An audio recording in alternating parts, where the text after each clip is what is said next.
வணக்கம். ரத்தீஸின் வாக்குமூலம் சிறைக்கு செல்லும் உதயநிதி வெளியான தகவலால் பரபரப்பு. நண்பர்களே, கிட்டத்தட்ட திமுக தோல்விற்கு காரணம் வேறு யாரும் கிடையாது, உதயநிதி, சபரீசன் மற்றும் உதயநிதியின் நண்பர் சேகர்பாபு இவர்கள்தான் என்பதை தற்பொழுது வெட்ட வெளிச்சத்தில் போட்டு உடைத்துள்ளது KN நேரு அவர்களது வழக்கின் முடிவு தற்பொழுது வெளியாகி பெரும் பரபரப்பை ஏற்படுத்தியுள்ளது. ஒரே ஒரு லைக் மற்றும் சப்ஸ்கிரைப் இந்த வீடியோவிற்கு பண்ணிருங்க. தமிழக அரசின் கடந்த ஆட்சியில் திமுகவின் தலைவர் ஸ்டாலின் அவர்கள் பொறுப்பேற்று முதல்வராக பொறுப்பேற்ற நிலையில் 34 கேபினெட் அமைச்சர்களை உருவாக்கினார் ஸ்டாலின் அவர்கள்.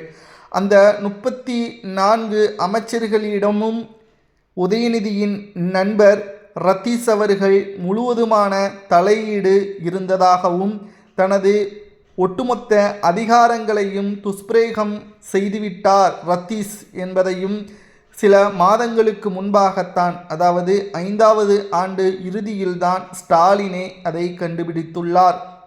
உதயநிதி அவர்கள் ரத்தீஸிடம் பழகக்கூடாது, இவர்கள் இருவரும் சேர்ந்தால் தமிழக அரசியலில் அது பாதிப்பை ஏற்படுத்தும் என்ற சிவந்த கண்களுடன் ஸ்டாலின் அவர்கள் தனது மகனிடம் கோபித்தும் கொண்டார். சில வாரங்கள் பேசாமல் இருந்தார்கள். ஆனால் அதனைத் தொடர்ந்தும் ரத்தீஸுடன் ஒட்டுமொத்தமான ஆதரவுகளை கொடுத்தார்.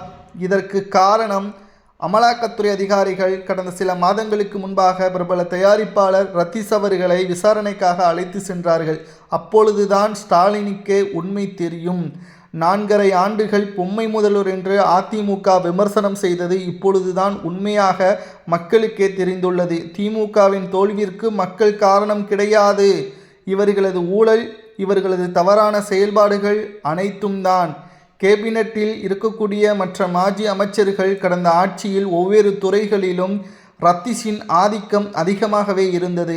ஏனென்றால் மாஜி அமைச்சர்கள் ரத்தீஸை எதிர்த்து கேள்வி கேட்க முடியாத அளவிற்கு உதயநிதியின் பெயரை பயன்படுத்தி அனைத்து தவறான செயல்பாடுகளிலும் ஈடுபட்டதாகவும், யாரை எப்பொழுது நியமிக்க வேண்டும், எந்த காவல்துறை உயர் அதிகாரிகளை மாற்ற வேண்டும் என்ற முடிவை எல்லாம் ரத்தீஸ் தான் எடுப்பார் என்ற தகவலும் தற்பொழுது ஒவ்வொன்றாக வெளியாகி கொண்டுதான் இருக்கிறது. அதிலும் குறிப்பாக ரத்தீஸின் தலையீடு தலைவிரித்தாடிய போது துணை முதல்வராக இருந்த உதயநிதியின் பெயரை பயன்படுத்தி போலீஸ் டிரான்ஸ்ஃபார்ம்களில் புகுந்து விளையாடியுள்ளார் ரத்தீஸ். அவரது தலையீடு இல்லை. எனவே அப்போது இருந்த உளவுத்துறை ADGP டேவிட்சன் தேசியவாதம் விஷயத்தை ஸ்டாலின் காதுக்கு கொண்டு சென்றார்.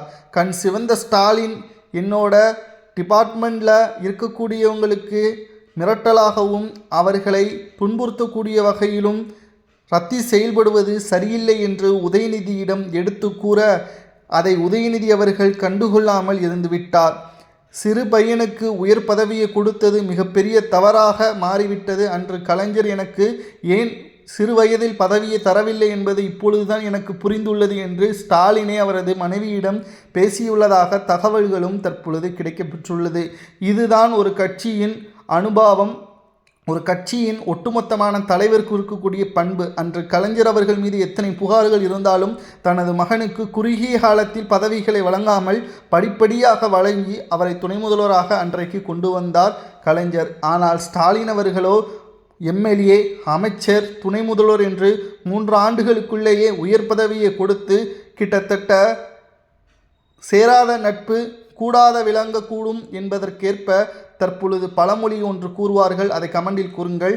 தற்பொழுது அதை மூலமாகத்தான் சபரீசன் அவர்களையும் KN நேரு அவர்களையும் தங்களுக்கு சாதகமாக பயன்படுத்தி ரத்தீஸ் அவர்கள் பல தில்லுமுள்ளு வேலைகளை செய்து தற்பொழுது வசமாக அமலாக்கத்துறை அதிகாரிகளிடம் சிக்கியுள்ளார். KN நேரு அவர்கள் வேலை வாங்கி தருவதாக, அரசு வேலை வாங்கி தருவதாக சுமார் 1020 கோடி மோசடி செய்ததாக அவர் மீது FIR வழக்கும் பதிவு செய்யப்பட்டது. நாம் ஏற்கனவே பதிவு செய்திருந்தோம்.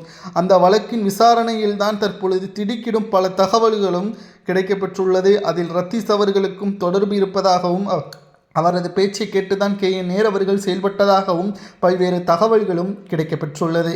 இதனால் ரத்தீஸ் அவர்களை விசாரணைக்காக டெல்லிக்கு அழைத்து செல்வார்கள். ரத்தீஸ் கொடுக்கக்கூடிய வாக்குமூலம் நிச்சயம் உதயநிதி அவர்களுக்குத்தான் இது மிகப்பெரிய ஒரு சிக்கலை ஏற்படுத்தும். திராவிட முன்னேற்ற கழகத்தை பொறுத்தளவிற்கு மிகப்பெரிய அளவிலான ஒரு சிக்கலை அது ரத்தீஸ் அவர்கள் கொடுக்கக்கூடிய வாக்குமூலம்தான் ஏற்படுத்தும். இதற்கும் ஸ்டாலினுக்கும் சம்பந்தம் கிடையாது. ஆனால் ரத்தீஸ் கூட சேராத என்று கூறிய ஸ்டாலின் அவர்களது பேச்சை கேட்காத உதய் தற்பொழுது வசமாக சிக்கி கொண்டு விட்டார். உதயநிதி அவர்கள் தற்பொழுது இளம் ரத்தம் என்று கூறுவார்கள் அல்லவா, இளம் தலைமுறையினர்கள் என்று கூறுவார்கள் அல்லவா, அந்த விஷயத்தில் கோட்டை விட்டு விட்டார். ஏனென்றால் கூடாத நட்பு கேடாவில்லையும் என்று கூறக்கூடிய பழமொழிக்கேற்ப ரத்தீஸ் அவர்களுடன் ஒன்றாக பழவி பல தில்லுமுள்ளு வேலைகளில் ஈடுபட்டு தற்பொழுது பல ஆயிரம் கோடி ஊழலுக்கும் அடித்தளமாக அமைந்துவிட்டார். ரத்தீஸ் அவர்கள் இளம் தயாரிப்பாளராக எப்படி பணம் வந்தது, பிரபல நடிகர்களுக்கு முன்னணி நடிகர்களுக்கு படங்களை தொடர்ச்சியாக தயாரித்து வருகிறார் என்று அப்பொழுதே சவுக்கு சங்கர் போன்றவர்கள் பேசினார்கள். அதன் விளைவு தற்பொழுதுதான் தெரிய வந்துள்ளது. இதை தெரிந்தவுடன் ஸ்டாலின் அவர்கள் அதிர்ச்சியடைந்துள்ளார். வாக்குமூலத்தை ரத்தீஸ் அவர்கள் கொடுத்தால் நிச்சயம் தனது மகனுக்கு எதிர்கால அரசியல் என்பது கேள்விக்குறியாக மாறிவிடும். அடுத்து ஸ்டாலின் அவர்கள் எதிர்க்கட்சியாக வருவதற்கு கூட வாய்ப்பு இல்லை. விஜய் வர்சஸ் அதிமுக என்று மாறலாம், அல்லது விஜய் வர்சஸ் அண்ணாமலை என்று கூட மாறலாம் என்ற தகவலும் அரசியல் வட்டாரத்தில் பேசப்படுகிறது. தமிழக அரசியலில் கடந்த ஆட்சியில் செய்த முறைகேடுகள் அனைத்துமே தற்பொழுது ரத்தீஸ் அவர்கள் கொடுத்த அந்த தில்லுமுள்ளு வேலைகளில் மாஜி அமைச்சர்கள் உதயநிதி அவர்களுக்கு பயந்து அனைத்தையும் ஏற்படுத்தியதுதான் தற்பொழுது சிக்கலாக மாறியுள்ளது.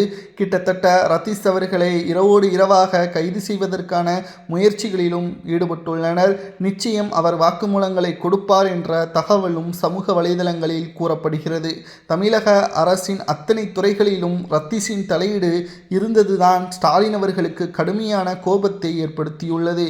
மேலும் அந்த ரத்தீஸ் அவர்கள் பற்றியான உண்மைகளை கூறியது வேறு யாரும் கிடையாது, உளவுத்துறை டிஜிபியாக இருந்த ஒட்டுமொத்தமாக ஆசீர்வாதம் என்ற அந்த காவல்துறை அதிகாரிகள் டேவிட்சன் தேவாசீர்வாதம் விஷயத்தை ஸ்டாலின் காதுக்கு கொண்டு சென்றார். கண் சிவந்த ஸ்டாலின் அவர்கள் என்னோட டிபார்ட்மெண்ட்டில் டிரான்ஸ்ஃபார்ம் போடுறதுக்கு அந்த பையன் யாரை எங்கே வைக்கணுமோ அங்கே வைக்காமல் இனி ரத்தீஸ் கூட சேராத என்று ஸ்டாலின் அவர்கள் உதயநிதியிடம் கடிந்து கொண்டார். ஆனால் உதயநிதி அவர்கள் அதை கேட்கவே இல்லை, அதை ஒரு பொருட்டாக கூட மதிக்கவில்லை. தற்பொழுது அமலாக்கத்துறை அதிகாரிகளிடம் சிக்கிக்கொண்டு வாக்குமூலங்களை கொடுத்தால் நிச்சயம் பல உண்மைகள் வெளிவரும். இதனால் நிச்சயம் ஸ்டாலின் அவர்களது ஆட்சிக்கும் அதிகாரத்திற்கும் எதிர்க்கட்சி அந்தஸ்திற்கும் அது மிகப்பெரிய ஒரு சிக்கலை ஏற்படுத்தும் என்ற தகவலும் கிடைக்கப்பெற்றுள்ளது. இதை பற்றி உங்களது கருத்துக்களை கமெண்ட் வாயிலாக கூறுங்கள்.